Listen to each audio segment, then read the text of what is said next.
God is so good at resourcing us. I got this in one of my Bible readings yesterday, and I'm quite conscious that I'm going to be talking about my story, and I'm talking about myself, and I don't like doing that.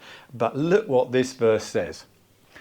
I will give thanks to you, Lord, with all my heart, and I will tell of your wonderful deeds, and I will be glad and rejoice in you. So as I tell my story, this is not my story. This is a story that God has done in my life, okay? And I've got quite a bit to get through. So I've done that bit there. Now, my father was a hotel manager, and I thought, well, I'm going to do what my dad did. I don't know why. And I worked hard, and I studied at Oxford, and I worked in Cambridge and other places in the UK in hotel management. And I found that I'd inherited a good work ethic and an understanding of customer service. So I did well. In fact, I wish you didn't know when to say no. As resident manager at the Garden House Hotel in Cambridge, when the conference guests had drunk the night porter's stock dry, he would ring me at 3 a.m. and I would get up, put my tracksuit on, go down to the bar and serve drinks and make cocktails for an hour. And then start work at 7:30 in the morning. I must have been mad or naive. My dad coined the phrase, Jervis for service. And so that's running through the generations. The hotel and restaurant business was good fun, but very hard work. And after 9 years, I was ready to quit, burnt out, and I took 3 months off. Then I started a new career in the City of London in stockbroking.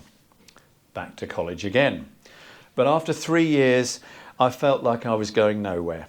I had my own house, an Audi Sports Coupe, the latest VHS Hi-Fi video player, remember those? My new bicycle, but I also had a praying mother doing battle for my soul, softening my heart to the things of God and helping me to see, in the words of Bono, that I still hadn't found what I was looking for. So at the age of 29, I decided to go to America to find God, because that's obviously where he lived. And I signed up for Camp America with all the school leavers and the college leavers. And I left for 3 months to serve at a small church camp at Ohio. I spent all yesterday afternoon going through some old photographs, but that is genuine. Leaving the trappings of Western materialism, I focus now on living in tents in the woods with a bunch of other young counsellors, learning to parent and guide 10 kids a week for 9 weeks in safe, fun activities and Bible devotions. Something shifted. That is my NIV there in the cargo net. My normal had changed. The natural surroundings, the genuine love and friendship in the air, the hot summer nights, the heat lightning, the lightning bugs, the devotional times and worship we shared around the campfire. God revealed himself to me through all these things as I served others. Through his wondrous creation, his love for humanity in sending his son Jesus to earth, his sacrificial death in my place at Calvary, and Jesus' love so obviously abounding in the people around me, the penny dropped. I finally got it. My life would never be the same. That was trip 1. So 5 months later, it was back to the UK and reality, trip 2. 2 careers rejected. What am I going to do? So I reluctantly took a job I didn't want in hospitality management again, but God had gone ahead of me. He had a plan for me, and I did make a friend there. And 3 months later, we were engaged. And 8 months later, we were married. That was my first wife. And 33 years later, she's with us today. You've just heard us talking. She looks exactly the same. Love you, Cheryl, and one day I hope that you will hear Cheryl's story from this place. So, thankfully, God would be at work again. Miraculously, through a friend, I was told of a job vacancy in the big modern YMCA in my home city, I was travelling 50 miles to that one. Next thing, I'd left the job I didn't like. I was using my hospitality management skills and my newfound youth work skills in a Christian organisation housing the homeless, doing great youth work and other good stuff, and working office hours. I could honestly never have conceived of this position as a perfect solution. My career made sense again. This was a God thing. I have forever been grateful to him and my dear praying mother. Now this is FGBA, so time for some business stuff. Now I was 31 when I joined the YMCA. I'd been to one college, 2 universities, but it was in the next 10 years where I would learn so much. I thought I knew stuff after 12 years, working mostly in management, but you don't know what you don't know, do you? And there's the first little business nugget for you. Now I realised 30 years later how much rounder and wiser I have become and what I can offer younger folk facing challenges of business and people. Like young Adrian, who we worked from earlier. Young man, I've been working with him a bit in business. Now, can you relate to that? If you're 55 to 65 or more, we've got some considerably older than that, Max, haven't we?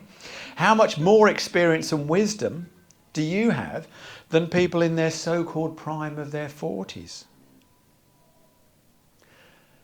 Now, for 10 years at the YMCA, I had the most wonderful boss, Alex, CEO, Methodist lay minister and mentor.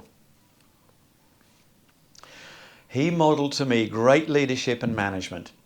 He was known right across the UK in our YMCA family. And I was his number 2, his protégé. I didn't know that at the time until years later. But this work environment was great for my own faith journey, with prayers and devotions weekly at YMCA in addition to my local church attendance. And when one of our colleagues was stabbed to death in the line of duty, it was people's very real faith and love, active in the staff team, that shone through as a great witness and brought us all together in our grief, but in solidarity in our shared Christian mission as we celebrated this guy's life.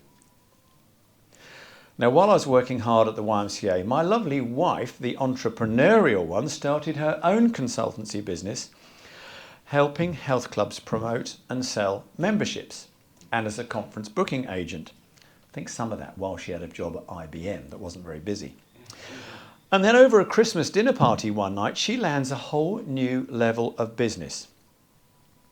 Our friend Peter, she's sitting next to, says to her, "We're going to hold a conference." He runs a chain of sports retail stores right across southern England. She says, "I can help you with that." Then he says, "And we want to give all our managers training courses." And Cheryl says, "We can help you with that." She's a great salesperson. God dangled an opportunity and Cheryl grabbed it with both hands. I was the one up till 3 in the morning writing training courses while doing my full-time YMCA job. But this was all cementing my learning experience in the YMCA. And this was an acorn that grew, which enabled us to generate wealth by moving up the property ladder, which later funded the purchase of a business. Oh, spoiler alert, we're going to that later. Alex, my boss, sent me to conferences and got me involved in national leadership roles, sent me to Singapore for the Chief Executives of the 21st Century Conference, where I met leaders from all over the world, from Mexico, USA, Brazil. He signed me up for the first Executive Development Program, 1996. I've still got the hat. Preparing the next generation of leaders. He knew what he was up to. We learned about organisations and culture and developing people and leadership and all the stuff you hear me talking about, like courage and compassion. Alex was preparing me to continue his legacy of running a great YMCA, true to the vision, well managed, financially strong, the envy of many across the UK YMCA family. As Director of Operations, I had 70 staff, 6 heads of department reporting to me. This was a proper management job. not like the old hotel business of covering gaps and putting out fires. So what are some of the key business skills that I honed there? Well, every leader needs to build a strong team. So business message alert. So whenever a key person left, we would have a careful look at the team and the work and see how that was changing, how it was changing shape. And I would rewrite the job description to better fit the changing team and the mission focus. And then I would consider what the best candidate would look like. What sort of person would best fit that role in our team? Now, another gem for you. We hire people for their skills and their experience on their CV, don't we? But we fire them for their personalities and their attitudes. It can be so destructive to have the wrong person on your team. So we would consider what sort of professional experience and skills, but what sort of personal skills we were looking for, and then interview for these criteria. Then it was all about a good induction to our organisation and team, and then regular team and one-to-one supervision meetings to stay on track. In this way, the culture is set, how we work together, what we value, how we treat one another, how we deal with problems and crises. And I'm actually doing a more in-depth presentation on just that at the Food for Thought group in the city on Thursday. So I had a great job, and we had bought a larger home in a nice village, and we had 2 boys, and I loved the YMCA family, and I was expected to succeed Alex as CEO when he retired. God is about to intervene again. To the surprise of the whole YMCA movement in the UK, lots of people who would have wanted the job that didn't bother applying because they knew who was going to get it, the board chose someone else to be CEO, to break the mould. I was in shock. My mentor, friend and boss, Alex, was livid. I was in denial. The board obviously made a mistake. I wrote and told them so. A real human response. I had no idea that God was steering me toward an even brighter future. A God intervention. I remembered how a year or 2 previously we had some friends who were Kiwis come round socially, and they had their parents with them. And the parents said to me, "What are you going to do if you don't get the job?" And my response was, "I'm probably going to go to New Zealand." It was very off the cuff. I can visualise it now. 30 years ago, 25 years ago, whatever it was, I had no idea where that thought had come from.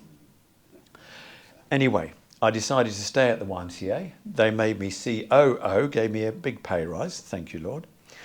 And Alex, my boss, insisted I apply for other CEO positions, one of them being the biggest YMCA in the country.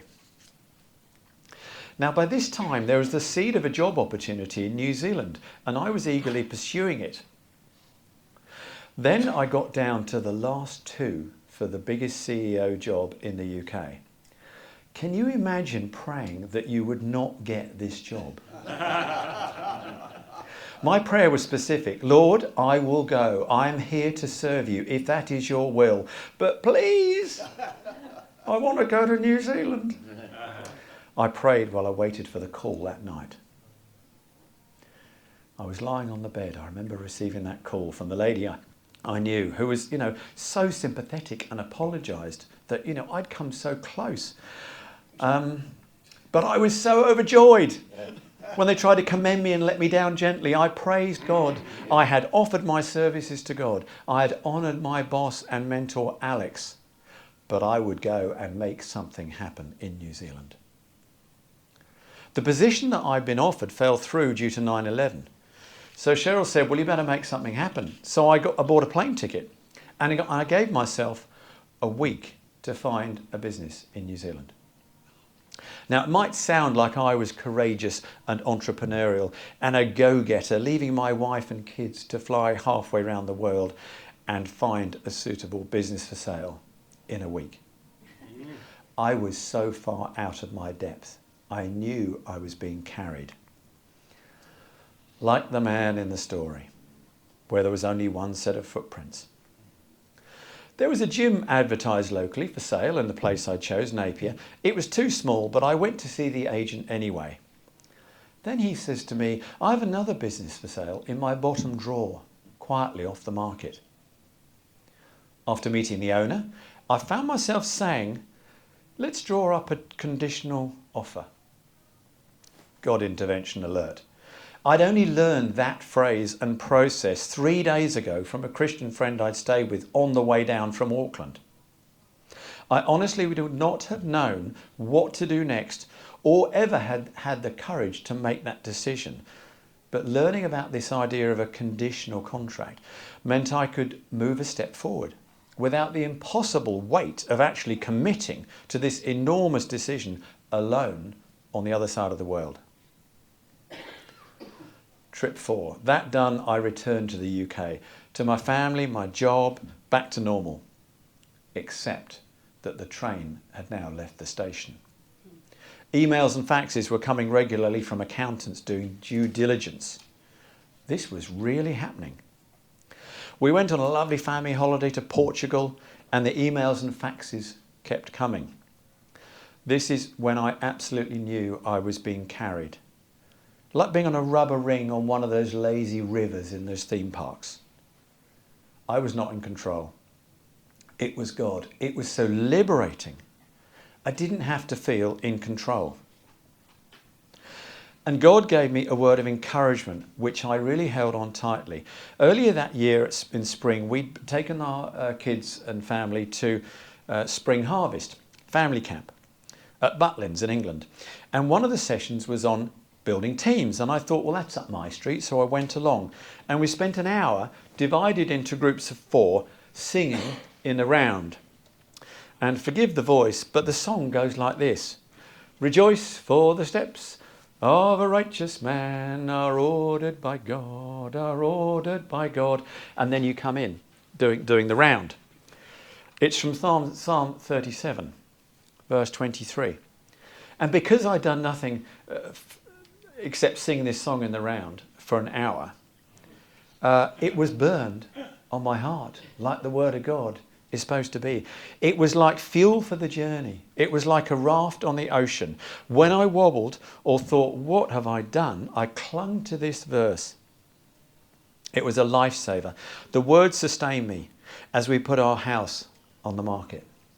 As I told my boss and colleagues of 12 years that I was leaving. As we booked our flights, as we packed up our furniture and belongings. Rejoice, for the steps of a righteous man. I thank God for declaring me a sinner righteous because of Christ's finished work on the cross, settling the debt for my sin and yours, and declaring us righteous and free. So finally we leave for the UK with 3 boys now to take over this business. It's a vehicle rentals business. I took comfort from the similarity to the hotel business. I was just renting out a car or a van for a day, a week or a month instead of a room. It wasn't too technical. It made sense. And I used all my business and management experience in this new venture. Not 70 staff, just 5 of us. And I was in amongst it all, answering the phones, washing the cars, meeting the clients at the airport, moving the cars between the depots, working the weekends, dealing with the breakdowns, the car thefts, the break-ins, and all the fun that comes from running your own family business. And what I was telling you earlier about choosing team members and setting the culture through proactive leadership, that was all applied here again. I established systems and standardised procedures, and I contracted a retired mechanic to do our maintenance in-house, saved us $100,000. I treated everyone as a valued colleague and an equal. I established trust. I helped out anywhere needed when the pressure was on. I led by example and modelled behaviour I wanted in our small team. Not my story, what God is doing through me. Always cheerful, polite, helpful and thankful to our customers, and I treated our staff in the same manner, nearly there. I was creating the culture. I chose to have people working part-time to give more flexibility in a small business. I chose people whose lifestyle would suit my business, covering the fourth weekend. Even my groom, I had him working 4.5 days a week. And after 10 years later, my core team were all still there, not burnt out and miserable. Now, interestingly, in chatting with others in New Zealand, I soon learned that management's not really a thing there. I was told, yeah, you've got to be first in, last out in your own business. Keep on top of those lazy whatsits trying to rip you off. And I thought, that's not what they taught me at management school. The manager's job is to make himself redundant so he can spend time developing the business with his wife. Oh, we're going in front. With his wife, or playing golf, or watching his sons play hockey. So I guess this style was a bit counterculture. But I said I'd mention family. Now, this business God had chosen for me was so family friendly. Firstly, it gave me the flexibility I wanted once I'd established the team and the procedures for them to operate under. It was still hard work sometimes, covering weekends, evening hires at the airport. But when the boys came of age, they were with me in the business, learning all sorts of things. All 3 boys did it. The oldest, of course, blazed the trail, washing cars, then in the office, then doing the bookkeeping, and then using his own education to add value with marketing and websites. He even travelled to conferences with me. But what I loved to hear from the back office was my words coming from my son's mouth as he dealt with customers. Friendly, professional, diligent. I loved it. So for 14 years, I ran that kingdom business. So what had I learned? Firstly, to worship God and stay close to him. To keep short accounts with him and with other people. To give God space to move and not hold on to things too tight. Let go and let God. To be obedient to his commands to love God and love others. Like the way we dealt with colleagues, the way we dealt with finances, paying taxes, using our assets for the kingdom, and being generous with church and community. And guess what? God prospered our business and our family. He's a faithful God. I always prayed for protection and prosperity. Bad things still happened. Once the wind blew, a 40-seater bus 50 metres across the car park crashed into the building. I thought, who's just reversed into the building? And I realised there was no one driving the bus. One night, someone cut through the fence and stole 2 of our vehicles. But I think it was the way we calmly dealt with problems, which was the powerful witness of where our faith and our heart really lay. Coming to the end. Now, in the evening, I would do evening hires at the airport, and I would listen to Christian radio station all the time. And one night, as I drove home, I found myself driving slower and slower, because this guy was on the radio, Chuck Missler, doing his 6640 podcast radio show. Anyone know of him? Yeah. Great. And he started me on another journey of learning to really understand the Bible. It went from black and white on a page to a full 3D colour movie. It took some years, but studying prophecy and the different books in the Bible helped me to see that it all fitted together into one magnificent story of creation, failure, setbacks, and redemption. And Jesus is in every book. And once again, my life would not be the same. I had a new perspective. Now I knew what was ahead of us on earth in 2024 and into eternity too. So trip 5, the final trip across the ocean, was the Tasman Sea. Another story for another time. But miraculously, I sold my business in New Zealand. Within 9 months, we'd moved to Adelaide, where I did some leadership consultancy, but that reduced after the pandemic. But God intervened once again, and he prompted me to create something to impact the kingdom of God. He helped me write a short 12-page guide to what lies ahead and the urgency of the times we live in. This was to educate and inspire Christians, to help them as the world gets crazier, and to give them a tool to share their faith and hope with others and impact and extend the kingdom. It's a crucial ministry. As Paul says, so encourage one another with these words. And it is cryptically called Gone Where. It's free, it's a short, easy read, it's written for an unbeliever, and it puts the Bible and prophecies into context. But it is designed to be shared with believers and especially with unbelievers, that they may hear, see and understand the gospel, and so be able to make a choice and choose life. And with your help, this can be a kingdom business too. So we have a QR code to find it. So afterwards, save it to your home screen.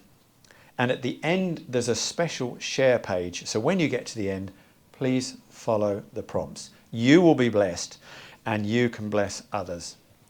And on that note, I hope this message has been a blessing and encouragement, and that God will be glorified through me sharing this story. Thank you so much for listening.